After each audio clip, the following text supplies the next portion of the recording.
खुलुमबाय बड'लेण्ड इंखं टेलिभिजन स्टुडिय'आव आं ललिता गयारी दिनै मोनाबिलिनि गाहाय रादाबफ्राव दं। अदालगुरियाव सिखावनि उदखार रायजोनि उन्दुनाय गैयै जारला। फरायसाफ्रा सांग्रां जा UGCआ गं 24 नकल इउनिभार्सिटिनि फारिलाइ फोसावदों। जनायाव साखनद्रा बुथारनायनि केस पुलिसा साथामखौ खाबाय। अनजालु बसुमतारीनि आगर गैयै आर'नाइ बर' सावथुनखौ बेखेवबाय। भारतआ मुलुगनि 5थि राङारि रेंकिंआव सौहैबाय। इंलेन्डआ 6थियावसो दं।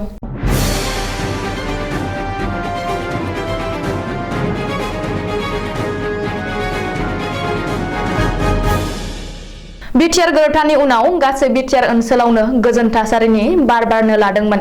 नाथाय हरनि खोमसियाव साग्लोबफैब्लानो गोबां रायजोनि मेगनाव उन्दुनाय गैया आरो गिथावना जानानै फैदों। बेबादि थासारियानो सोमजिदों अदालगुरि जिल्लानि डिमाकुसि ओनसोलाव। सानफा एफा निजोम हरनि खाबु लाना सिखावनि उदखारा बांबोगासिनो दंसै। दान मोनसेनि सिगां डिमाकुसि ओनसोलनि गंसे न'निफ्राय गंनै स्कुटि फारनेरेनिफ्राय गंसे कार न'निफ्रायनो खावनानै लांनायनि उनाव थांनाय 30 आगस्ट खालि हरनि 2 रिंगासो समाव डिमाकुसि दारंगा सुबा गामिनि राजीब दैमारिनि AS 01 EY 7217 नाम्बारनि रयेल एनफिल्ड हिमालयान मटर साइकेलखौ न'निफ्राय दुथां सिखावफ्रा खावनानै लाङो।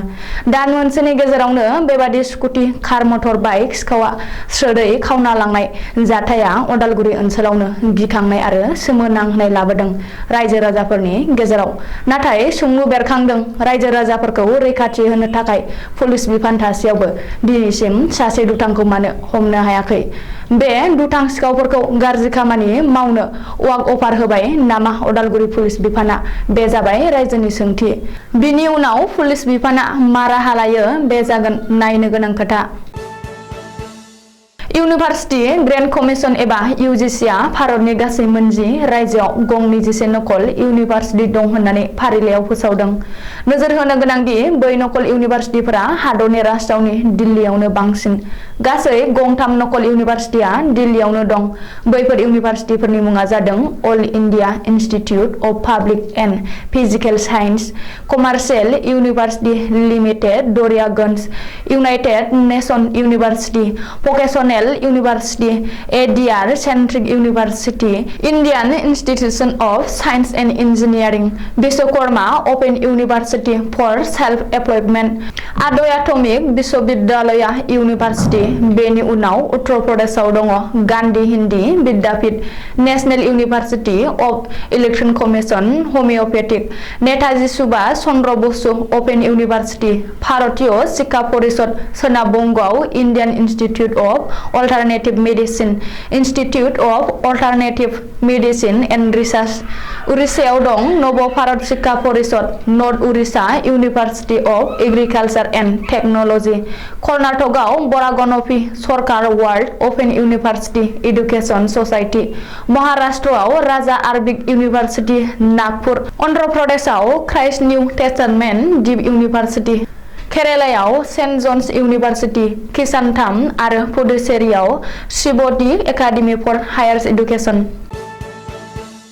धेमाजि जिल्लानि जनायाव थांनाय 31 आगस्ट 2022 बुधबारखालि सासे सुबुंखौ साखनद्रा होननानै गामिनि माखासे सुबुंफ्रा बुथारनायनि दायाव जनाय पुलिसा आथिखालाव 3 दायनिगिरिखौ हमबाय। हमजानाय दायनिगिरिफोरानो जादों फारियै असिनि फेगु, फवाल फेगु आरो थापराम फांगि। हमजानाय 3बो मिसिं फोलेरनि, अदेबानि बे जाथायाव गोबां दंफादेरोमोन। आथिखालाव जनाय पुलिसा गासैखौबो सिनायना हमजोबगोन आरो माखासेखौबो हमनो नाजागासिनो दं होननानै सुलुङाव फोरमायदों। लखिमपुर जिल्लानि सिङाव थानाय बगिनदि बर' थुनलाइ भवनाव दिनै सनिबारखालि रंजालु बसुमतारीनि आगर गैयै आर'नाइ बर' सावथुनखौ बेखेवबाय। बे सावथुनखौ बर' कसारी वेलफेयार अट'नमास काउन्सिलनि गाहाय मावफुं सोद्रोमा मिहिनेश्वर बसुमतारीया बेखेवनानै होदों। बे हाबाफारियाव बाहागो लादोंमोन मिरु खौसेथि बर' सुबुं आफादनि आफादगिरि मनरन्जन बसुमतारी, लोगोसे बिटिआरनि बायजो बारग' BLTनि गाहाय नेहाथारि बिस्थिराम नार्जारी आरो लखिमपुर लखिमपुर जिल्लानि गासै बर' माहारियारि आफादनि गासै मानगोनां दैदेनगिरि बिथांमोनहा बयबो गाजा गोमजायै बाहागो लादोंमोन। बे सावथुनखौ लखिमपुर जिल्लानि बर' सावथुन दिहुनगिरि अनजालु बसुमतारीनि नाजानायाव दिहुननाय जादों होननानै मिथिहोदों। आथिखालाव बे सावथुनखौ बेखेवनो मोननानै मिहिनीश्वर बसुमतारीया जोबोर गोजोननाय फोरमायदों। आथिखालाव इन्टारनेशनेल मनिटारि फान्ड एबा IMF नि सेन्सास बादिब्ला भारतनि राङारि जौगानाय बिथिङाव मुलुगा 5थि जायगा आवग्रिनो हाबाय। ग्रेट ब्रिटेन एबा इंलेन्डआ सिगाङाव 5थियाव दङमोन, नाथाय आथिखालाव 6थियावसो सौहैबाय। मख'नो गोनांदि सिगांनि सेन्सास बादिब्ला भारतनि जायगाया 16थियावसोमोन। IMF एबा इन्टारनेशनेल मनिटारि फान्ड बे सेन्सासखौ डलारनि सायाव बानायदोंमोन। सुलुङाव फोरमायनाय बादिब्ला थांनाय 3 दानाव भारतआ 853.7 बिलियन डलाराव दङमोन आरो ओजोंहाय इंलेन्डआ 816 बिलियन डलाराव दङमोन। इन्टारनेशनेल मनिटारि फान्डनि इक'नमिक सेन्सास बादिब्ला आथिखालाव 1थियाव आमेरिका, 2थियाव चाइना, 3थियाव जापान आरो 4थियाव जार्मानिया दं। बेनि उनाव फारियै भारत आरो इंलेन्ड। दिनै मोनाबिलिनि रादाबा एसेनोसै। गोजोन्थों।